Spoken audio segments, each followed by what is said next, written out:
बात करते हैं एब्सोल्यूट कन्वर्जेंस की। एक सीरीज एन को हम एब्सोल्यूट कन्वर्जेंस तब कहेंगे अगर summation n is equals to 1 to infinity mod of A n क्या होगा, कन्वर्ज करो। एग्जाम्पल के थ्रू समझते हैं। मान लेते हैं हमारे पास एक सीरीज है 1 minus 1 by 2 square plus 1 upon 3 square plus minus 1 upon 4 square plus 1 upon 5 square। इस तरीके से हमारे पास ये सीरीज है। ठीक है, अब इस सीरीज को हम एब्सोल्यूट कन्वर्जेंस तभी कहेंगे अगर हमारे पास summation n is equals to 1 to infinity mod of A N हमारे पास क्या करेगी, कन्वर्ज करेगा। अब मोड ऑफ ए एन यानी कि सारी टर्म जितनी भी नेगेटिव टर्म है वो भी क्या हो जाएंगी, पॉजिटिव हो जाएंगी। तो हमारे पास सीरीज किस तरह की हो जाएगी, 1 plus 2 square plus 1 upon 3 square plus 1 upon 4 square plus 1 upon 5 square, सभी टर्म पॉजिटिव हो जाएंगी। और अगर हम इसकी जनरल फॉर्म फाइंड आउट करें यानी कि nth टर्म फाइंड आउट करते हैं तो इस फॉर्म क्या बनेगी, अगर इसको हम लिख सकते इस तरीके से तो 1 upon n square, यही बनेगी इसकी जनरल फॉर्म। ठीक है, जनरल फॉर्मूला। अब an आपके पास ये है और ये by p test 1 by n raise to the power p। तो जो ये हमारे पास सीरीज है ये इस फॉर्म में है ये, और यहाँ पे अगर p की वैल्यू जो होती है वो ग्रेटर देन 1 होती है तो हमारी जो सीरीज होती है वो क्या करती है, कन्वर्जेंट सीरीज होती है वो हमारी। तो ये series by p test converge करती है। तो अगर हमारे पास क्या आया, summation n is equals to 1 to infinity mod of A N, हमारे पास कन्वर्जेंट सीरीज आई। तो अगर ये कन्वर्जेंट है तो इस सीरीज को हम क्या बोलेंगे, एब्सोल्यूट कन्वर्जेंस। ठीक है, बात करते हैं थ्योरम की। Show that every absolutely convergent series is convergent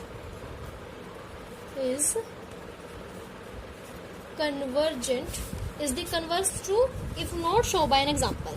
यानी हर एक absolutely convergent series convergent series होगी। प्रूव करते हैं इसे। मान लेते हैं हमारे पास एक एब्सोल्युटली कन्वर्जेंट सीरीज है that is a n, summation n is equals to 1 to infinity a n p n absolutely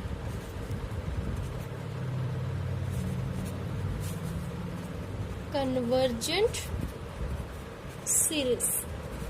ठीक है, और अगर ये एब्सोल्युटली कन्वर्जेंट सीरीज है then summation n is equals to 1 to infinity mod of A n is convergent, यही होगा।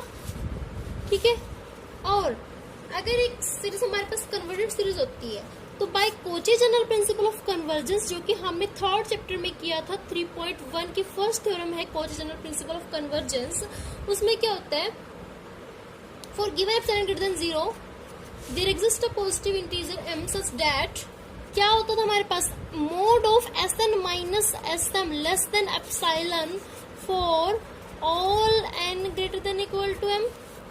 यही है किसकी डेफिनेशन के according, Cauchy general principle of convergence. उसके अकॉर्डिंग हम ये लिखते हैं Sn माइनस Sm यानी Sn टर्म्स में से जब हम m टर्म्स को डिलीट कर देते हैं, जब n में से m टर्म्स चली जाती है तो हमारे पास नेक्स्ट टर्म कहाँ स्टार्ट होती है, m+1 से। तो इसको हम लिख सकते हैं इस तरह से। और अब देखिए हम इसको किस तरीके से लिखते थे, am+1 am+2 इस तरीके से, लेकिन यहाँ पर हमने किसको कन्वर्जेंट कहा है, an को नहीं कहा, हमने कहा मोड ऑफ an। तो इसकी हर एक टर्म किस में होगी, मोड में। एक तो मोड ये जो डेफिनेशन में है, एक जो इसके टर्म्स हैं वो भी मोड में है। तो इसको हम किस तरीके से लिखेंगे, इस तरीके से। सभी टर्म्स को हम कैसे लिखेंगे, मोड में। कहाँ तक, लास्ट टर्म जो होती है, मैंने आपको कहा था लास्ट टर्म, जैसे m+1, m में 1 ऐड किया तो m से नेक्स्ट टर्म, m में 2 ऐड किया, m से जो सेकेंड टर्म है, ठीक है, फिर m से n टर्म यानी कि m प्लस n लिख लो, चाहे n टर्म लिख लो, यानी कि मोड ऑफ an, और लास्ट में जो यहाँ पर मोड है less than epsilon for all n greater than equal to. अब आपके पास ये वैल्यू है, अब ये ऑलरेडी मोड में है तो ये बाहर वाला मोड हम ना भी लगाएं तब भी ये वैल्यू सेम ही रहेगी, तो इसको हम इस तरीके से लिख सकते हैं, यानी हमने बाहर वाला मोड हटा दिया है, टर्म्स पर मोड रखा हमने, इस तरीके से हम लिख सकते हैं less than epsilon for all n greater than equal to n, ठीक है। अब यहाँ पर देखिए, यहाँ पर अगर देखिए हमारे पास am+1 am+2 up to an, इनका मोड करेंगे जब हम, तो वो हमेशा ही लेस देन इक्वल टू होगा किससे, अगर हम मोड कर देते हैं पहले ही टर्म्स का, इस तरीके से मान लेते हैं ये सारी जो टर्म है हमारी ये ऑलरेडी पॉजिटिव है, तब तो इनकी और इनकी वैल्यू सेम आएगी, लेकिन अगर ये वैल्यू नेगेटिव होती है तब इनको सबको, इनमें से कुछ टर्म नेगेटिव है कुछ पॉजिटिव है, तब इनका सम करने के बाद जो वैल्यू आएगी फिर उस पर मोड अप्लाई होगा, फिर वो टर्म क्या हो जाएगी पॉजिटिव, और यहाँ पर चाहे वो नेगेटिव हो चाहे पॉजिटिव हो वो टर्म्स कैसे रहेंगे पॉजिटिव, क्योंकि पहले से ही मोड अप्लाई हो जाएगा। इसीलिए ये जो वैल्यू होती है ये हमेशा ही छोटी या फिर इक्वल होती है किसके, जब हमारे पास अलग अलग टर्म पर मोड होता है, और इसको हम बोलते हैं ट्रायंगल इनइक्वालिटी।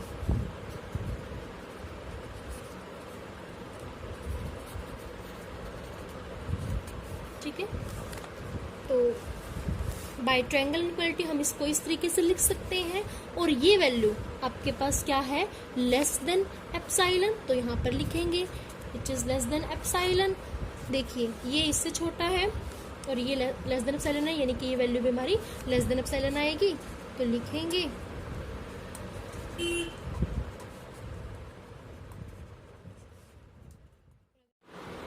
अब अगर आपके पास ये फॉर्म बनती है तो हम क्या कहेंगे, by Cauchy's general principal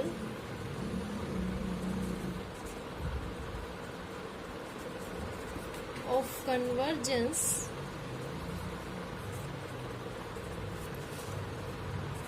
series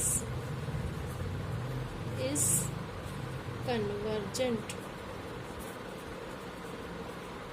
ठीक है, अगर हमारे पास ये फॉर्म बनती है तो हमारी जो ये वाली सीरीज है summation n is equals to 1 to infinity an, क्योंकि इस थ्योरम के अकॉर्डिंगली अगर हमारे पास ये फॉर्म है तो हम कहते हैं कि हमारी जो सीरीज है वो कन्वर्जेंट सीरीज है। अगर an हमारी कन्वर्ज करती है तो हम उसको इस तरीके से लिख सकते हैं। ये आपके पास थ्योरम है Cauchy's general principle of convergence. ठीक है, तो हम लेकर क्या चले थे कि एक सीरीज एब्सोल्युटली कन्वर्जेंट है, एब्सोल्युटली कन्वर्जेंट लेके चले थे और प्रूव किया कि अगर वो एब्सोल्युटली कन्वर्जेंट है तो वो जो सीरीज है वो कन्वर्जेंट भी होगी। ठीक है, अब हम ये प्रूव करेंगे कि एक सीरीज कन्वर्जेंट तो है, यानी कन्वर्जेंट तो है लेकिन वो एब्सोल्युटली कन्वर्जेंट नहीं होगी। कैसे, देखिएगा एग्जांपल से प्रूव करते हैं इसे। मान लेते हैं हमारे पास एक सीरीज है alternating series 1 minus 1/2 plus 1/3 minus 1/4 plus 2। ठीक है, अब ये सीरीज देखिए लेबनिज टेस्ट के अकॉर्डिंग हम इसको कन्वर्जेंट प्रूव कर सकते हैं। कैसे, उसकी फर्स्ट कंडीशन के अकॉर्डिंग हमारे पास पहले क्या होनी चाहिए, जो an+1 है an+1 less than equal to an होनी चाहिए। ठीक है, यानी कि डिक्रीजिंग फॉर्म में होनी चाहिए हमारी सीरीज की टर्म्स, डिक्रीजिंग फॉर्म में होनी चाहिए। और सेकंड, अब देखिए यहाँ पर जो टर्म है ये डिक्रीजिंग फॉर्म, पहले 1 है फिर 1/2 फिर 1/3 फिर 1/4, तो फर्स्ट कंडीशन। सेकेंड कंडीशन के अकॉर्डिंग हमारे पास limit n tends to infinity an is equals to 0 होना चाहिए, तो पहले हम इसको जनरल फॉर्म में लिख लेते हैं। Summation n is equals to 1 to infinity -1 raise to the power n-1, क्योंकि ऑल्टरनेटिंग सीरीज है, और मल्टीप्लाई में क्या होता है, an हमारे पास ये है। तो अब देखिए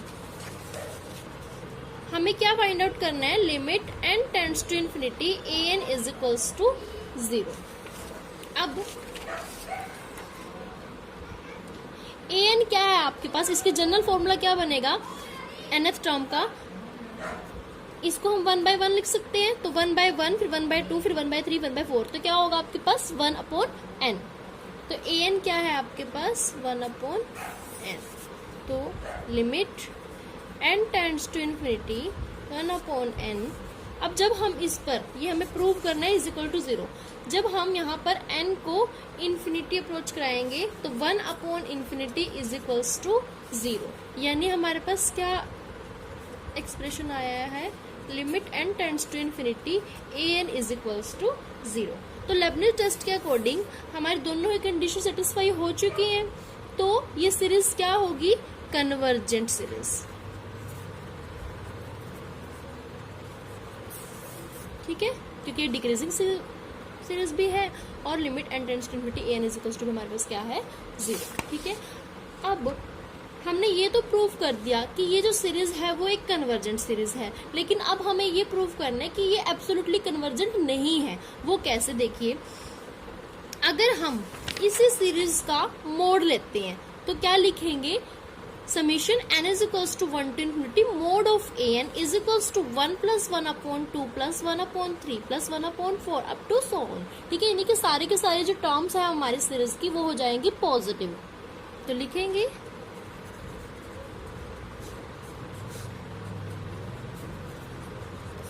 इस तरीके से हमारे पास फॉर्म बनेगी। तो इसको हम लिख सकते हैं, इसका जनरल फॉर्मूला क्या होगा, यानी an की वैल्यू क्या होगी अब 1/n, और ये जो सीरीज है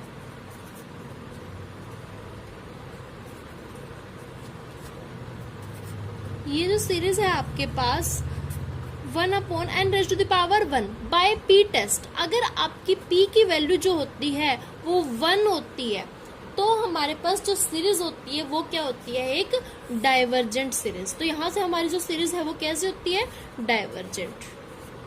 यही हमें प्रूव करना था कि एक सीरीज कन्वर्जेंट तो है बट अगर वो एब्सोल्युटली कन्वर्जेंट नहीं है, क्योंकि यहाँ पर हमारी सीरीज क्या होती है, डाइवर्जेंट, कन्वर्जेंट नहीं होती, इसीलिए। तो यहाँ से हमारा एक कंक्लूजन निकलते हैं that every absolutely convergent series is convergent series, but every convergent series need not be absolutely convergent।